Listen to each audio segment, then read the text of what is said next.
What's up, everybody? Andy Bassett here again, Ellerbrock-Norris.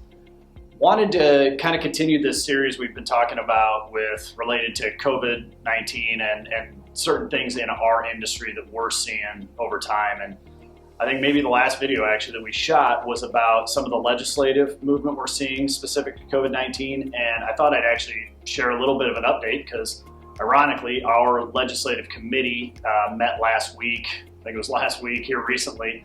And we kind of got some updates on a couple bills that are out there that I think specifically for people in Nebraska are worth paying attention to. If you're not in Nebraska, my guess is bills like these, similar to these, might be going on in your state as well. But specific to Nebraska, there's a couple that we touched on prior, and I just thought I'd give a quick update.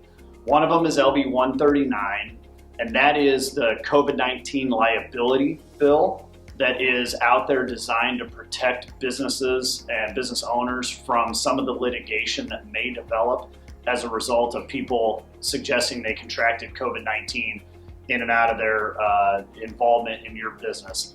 And there was a federal bill that kind of started the idea or framework around this, but it really didn't gain any traction, and it got shot down in the recent past. But many states, including Nebraska, have adopted similar framework. And so that's what LB 139 is. High level, it protects those businesses from that type of liability and litigation if you're doing things, kind of within the guidelines. As long as you're not being willful misconduct or grossly negligent, chances are you'll be in a pretty good position.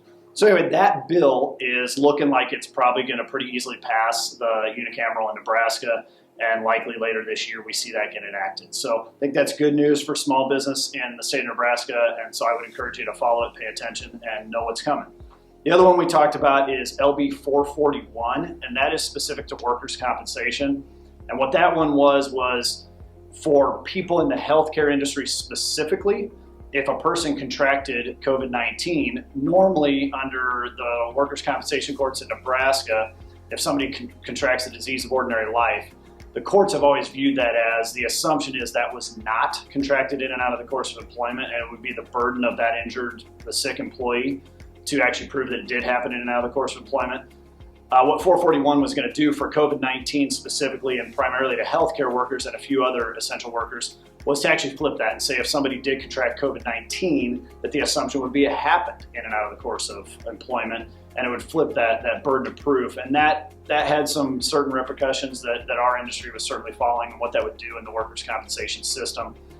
As it sits now, that bill does not appear, at least in Nebraska, that it's going to gain any traction and pass the unicameral this year. So again, the two bills I think that are worth everybody paying attention to if you're a small business owner in any capacity are, again, LB 139. That one looks like it's gonna pass and get through in this legislature.